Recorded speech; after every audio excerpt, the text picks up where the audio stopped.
Hi everybody, welcome back to English 90. This is for our class for November 3rd, which is Wednesday. Where we left off is that we were talking a little bit about other punctuation marks. I wanted to talk about quotation marks today. And I also wanted to transition us over to start talking a little bit about some of the essays in our textbook that we will eventually be writing about. And the first of those essays I had assigned was Single Sex Schools. That's on page 695. So in terms of quotation marks, this is a piece of punctuation that we use in order to indicate that we are writing out what someone has said exactly word for word. And you've probably seen this piece of punctuation before. You can see in the notes below in the first section, I've defined what quotation marks are. They set off direct words of the speaker before the first quoted word and after the last quoted word. And they are also used around the titles of short works, articles, chapters, short stories, poems, and songs. So you might have noticed that in your journals, for instance, if you were indicating the title of the article, I would have put that in quotation marks. However, your own titles, you do not put in quotation marks because it is assumed that your work has not been published. You only do this with a published work. Now, quotation is a little bit different than paraphrasing. When you are paraphrasing something, you are putting it into your own words. And you are going to be using a combination of the two when you're writing in school. And also, you will be using a combination of the two when we get to our final writing assignment this semester. Now, even though when you use quotation marks, what is in between your opening and your closing quote mark should be exactly what was said or what was written, there are some ways that you could go making some changes. Now, keep in mind that you can begin a quote at any point that you'd like. You can begin a quote mid sentence. But once you begin your quote from that point A, until you end your quote, which is point B, and you can end your quote at any point, you should be using the exact language word for word, unless you needed to insert your own language into a quote. We don't do this in terms of analyzing or commenting on that quote because we can do that after the quote. But let's say you needed to clarify something within the quote, then you would use square brackets, not parentheses, but square brackets. And you can see that I've given you an example of this in section 3 of the notes below, where I've got a quote. Lillian and Sherry talked on the phone, and after she, and then in square brackets, I have the word Sherry, and then I close square brackets, said goodbye, comma, she, and now again in square brackets, I've got Sherry, hung up. And the idea is that this was not part of the original quote. Whatever is in the square brackets, which I also bolded for you so that you could see it more easily, but you would not need to bold that when you are writing. Anything inside of the square brackets is my insertion. It was not part of the original quote. So basically, my insertion is the word Sherry, which I am writing right after the pronoun she. And this is something that could be misunderstood because we're talking about two she's in this particular sentence, Lillian and Sherry. So I wanted to be very clear as to which she I was talking about in terms of saying goodbye and which she I was talking about in terms of hanging up. Could be either Lillian or Sherry, which is why I inserted in those square brackets to put in my own language the name of the person who said goodbye and the name of the person who hung up so that it's very clear to the reader. So this is a very common use of inserting yourself into a quote to clarify something. Again, you wouldn't comment on the quote within the quote itself. You can always comment on the quote afterwards. You can also delete unnecessary information within a quote. Again, you don't want to delete something that's important that changes the meaning of the quote. But you could delete something that just is not relevant. And I've given you an example of this also in that third section under quotation. Deleting unnecessary information in a quote, the piece of punctuation that you use is an ellipsis, is its name. You've probably seen it before. It's 3 periods in a row or 3 dots in a row. And I've given you an example. So I've got a quote that says, last week, Sunday, not Saturday, was Halloween. And then what I could do is give that quote and say, quote, open my quote mark, Sunday, and then I've got an ellipsis, period, period, period.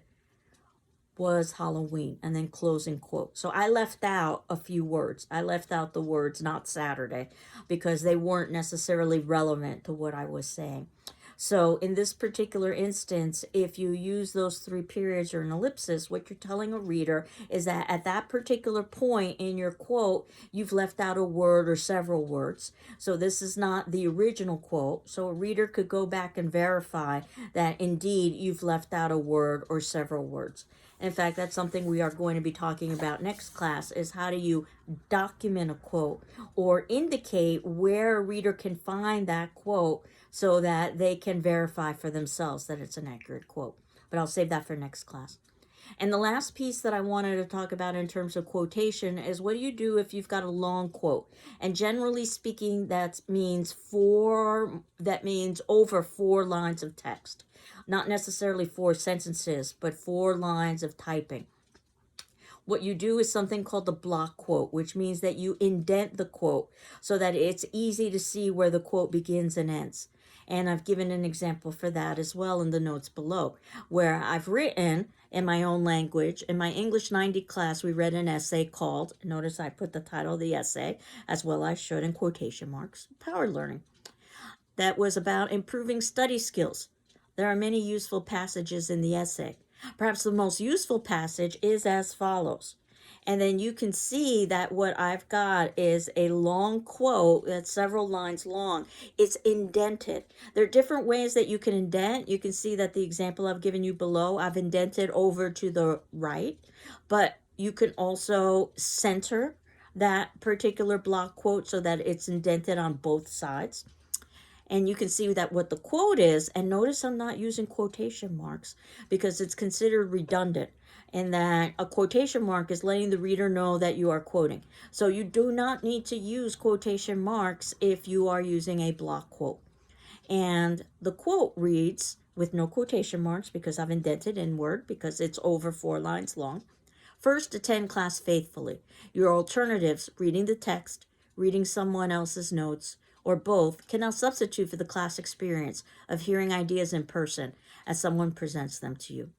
Also, in class lectures and discussions, your instructor typically presents and develops the main ideas of the course, the ones you will be expected to know on exams.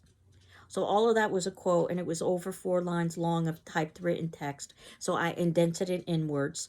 And again, you can indent over to the right, or you can also indent, and so that you are centering and indenting on both the right and left margins. And then you can see that I go back to my original text, to what I was writing originally, and that means that I go back to my original indentation. When I say the above passage is one that all students should embrace.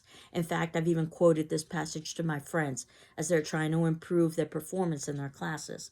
So you've probably seen this when you've been reading something, that something is blocked off. And if that something is blocked off, that means that it is a long quote. So I'll leave quotation for now. Didn't want to overwhelm you with too much about quotation. We'll talk about how to document that quotation next class. And I wanted to start talking about some of the essays in the textbook that I have for us to read. And as you know, in college, you do a lot of reading and you oftentimes respond to that reading. That was part of the idea behind the Wellness Journal. But the reality is that I wanted to give you essays that basically had a certain level of controversy associated with them. Though, of course, you could say the same about the Wellness Journals and the essays that I've selected there. But the textbook has given some good examples of essays that you might be likely to read at the college level and asked to respond to. The first one is entitled Single Sex Schools. And you can see that this title basically serves as a way to give you a sense of what the reading is about. It's about schools that are devoted to one particular gender. And the thesis or the position can be debated as to whether or not single sex schools are good or bad, or perhaps a combination of the two. You remember we talked about reading skills at the beginning of the semester. So this is basically what you want to go back to. That first you want to skim the article to see if there's anything that jumps out at you. And then what you want to do is to try to create an outline of main points and supporting details. And then you want to try to identify a thesis. And the thesis of this particular reading is that we should bring back single-sex schools in public education. So this is something that people could disagree with. They could say, no, we shouldn't do that. And some might say, yes, we should do that. Or some might say, well, under certain circumstances, we should do that. But this is the author's perspective. So what you want to try to do is to identify the author's perspective first and identify those elements that the author discusses. And then you can make decisions as to whether or not you agree or disagree or a combination of the two. So in this particular article, it talks about, for instance, in 1972, Title IX prohibited sex discrimination in education, which made public single-sex schools illegal. So this gives us a little bit of information that they talk about in the essay. And then it talks about how students in single-sex schools have been found to perform better academically. They have higher test scores. They have higher achievement. And of course, the question for us is why? Is it that boys and girls, this is one suggestion, they learn differently? That female brains develop sooner for language while male brains develop sooner for spatial relationships, things like geometry and mathematics. Another suggestion why is that a distracted flirting occurs between the genders. That if you don't have single-sex schools, what you've got is two genders that are trying to become romantically involved with one another. A third suggestion is that each gender might be tempted to play up weaknesses so that they can get attendance. And lastly, it's that many teachers illustrate unconscious gender bias in their teaching. Gender bias in their teaching. So all of these are used as reasons as to why this author believes we should go back to single-sex schools. So the author is fairly persuasive. However, you can see under questions to consider, there could be other positions that the author hasn't addressed. So I'm first asking you, do you agree, disagree, or both agree or disagree with the author's proposal to bring back single-sex schools? Why? So these are questions to ask yourself after you're done reading, because these are the things that you probably want to discuss after the reading. Are single-sex schools even discrimination in education, even though Title IX said they were? Why or why not? Again, that's something that people could debate about. Why do you think some studies show better academic performance in single-sex schools? And again, the author came up with some ideas, but I have some ideas as well that the author doesn't necessarily address. That, for instance, to be in a single-sex school, you probably have to pay tuition. And if that's the case, then probably you've got students who are already stronger from a socioeconomic standard. So in other words, they aren't worried about some of the skills about survival, like eating and housing, that you might find in a public school. So if this is indeed the reason why, then this is less about single-sex schools and more about income, which means that this makes the author's argument completely fall apart. And I've always wondered this. Again, we can debate it. There's no necessarily clear right or wrong answer. If there was a clear right or wrong answer, we would have basically come to a conclusion at one point or another and solve the issue as to whether or not this is something that is useful to us or not useful to us to implement. And then the last question, well, there are many questions, but the last question that I have listed for you to ask yourself is, do you think there are better ways to improve academic performance outside of implementing single-sex schools? And if so, what are they? So again, we obviously have an author who has a position about education, a very specific position about education, and the author tries to defend that position. This is very similar to what I'm suggesting that you have to do with your own writing, that you need to take a position, for instance, talking about an activity that gives you a feeling of accomplishment, which is what you did for your first paper. And then you need to defend that particular position by basically giving evidence and details with those pieces of evidence. What I suggested that you do is you give at least 3 pieces of evidence. So if you wanted to talk about an activity that gives you a feeling of accomplishment, let's say returning back to college, then what you would do is give 3 pieces of evidence illustrating why going back to college makes you feel a sense of accomplishment. The first could be that you are the first in your family to go to college, and then you would give details about that. The second could be that you did not perform well in high school. So the idea that you are in college and you are now performing well gives you a feeling of accomplishment. And then you would give details about that. And the third could be that you are also working full time in addition to going to school. So that's a third reason why you feel a sense of accomplishment, and you would give details about that you're able to juggle both a full-time job and also going back to school. Are there other reasons? I'm sure there are lots of reasons that you found a way to be able to afford the tuition. That even though you have parenting responsibilities, you still found the time to go back to school. That even though you have learning challenges, you are able to be successful in college. There are many, but I suggested that you focus on three and you give details about them. Notice how the author in this particular essay about single-sex schools gives more than three reasons, which is fine. And actually, it's probably preferable in that perhaps it's because boys and girls learn differently. Perhaps it's because kids are distracted in school when they are flirting. Perhaps it's because kids are trying to appear weaker when they want attention from the other sex.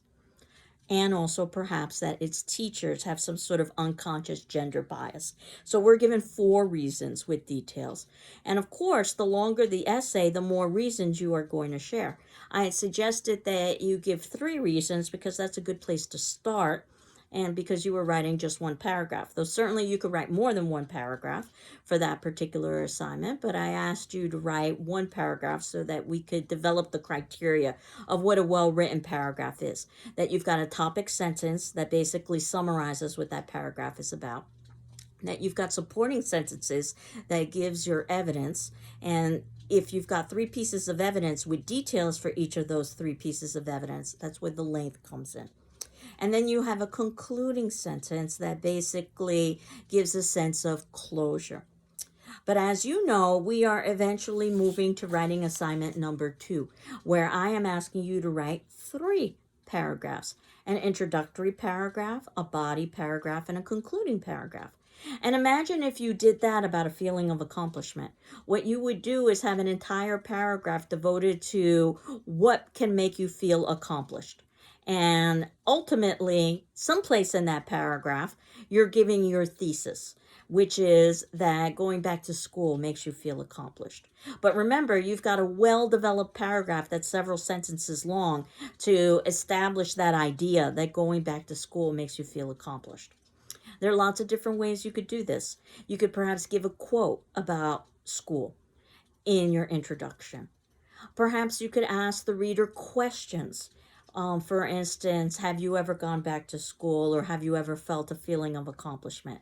And hopefully you're going to answer those questions. Perhaps you could tell a story about somebody going back to school in your introduction. Perhaps you could just simply state that it's important. Going back to school is an important thing, and it gives you a feeling of accomplishment.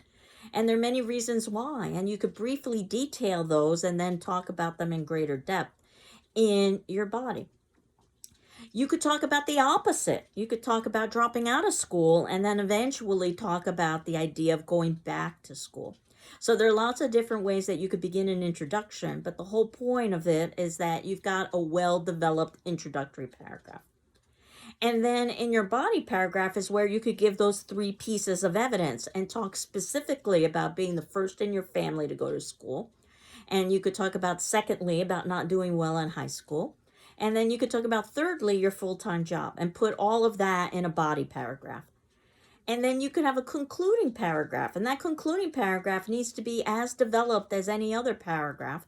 You can use many of the same techniques that I suggested for the introduction. You could ask a question. You could give a quotation.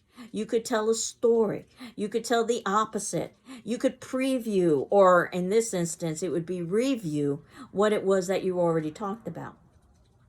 So You can see how our next writing assignment is basically asking us to focus on introductions and focus on conclusions. And for the next writing assignment, what I asked you to do, and I indicated this in last class, was to write at least a 3-paragraph essay, introduction, body, and conclusion, about a holiday that has special significance to you and why. So remember that you want to provide details and specifics in your essay regardless of the topic. And that's going to be due this upcoming Monday on the 8th at 11:59 p.m. via PDF to my email, ruiz@gcc.mass.edu. So at this point, you should have written your first writing assignment about the paragraph. I should have evaluated it and returned it back to you. So if that hasn't happened, please contact me. And we are now with writing assignment number 2 so that you could begin to work on that. Also, you know that we have another wellness journal that's coming up that actually is going to be due today. So I'm still catching up with some of your wellness journal assignments, but this wellness journal is about how a positive outlook may be good for your health. And I've indicated the web link for that, and that's going to be due today, if you're watching this video on the 3rd of November, Wednesday, at 11:59 p.m. via PDF to Ruiz, R-U-I-Z, at gcc.mass.edu. So your first wellness journal was about COVID. Your second wellness journal was about sleep. I'm working on your third wellness journal to get that back to you, which happens to be about stress. And this one, your fourth wellness journal, is about a positive outlook and how that influences your health. We have 6 journals over the course of the semester, so we're just moving along in terms of the journals.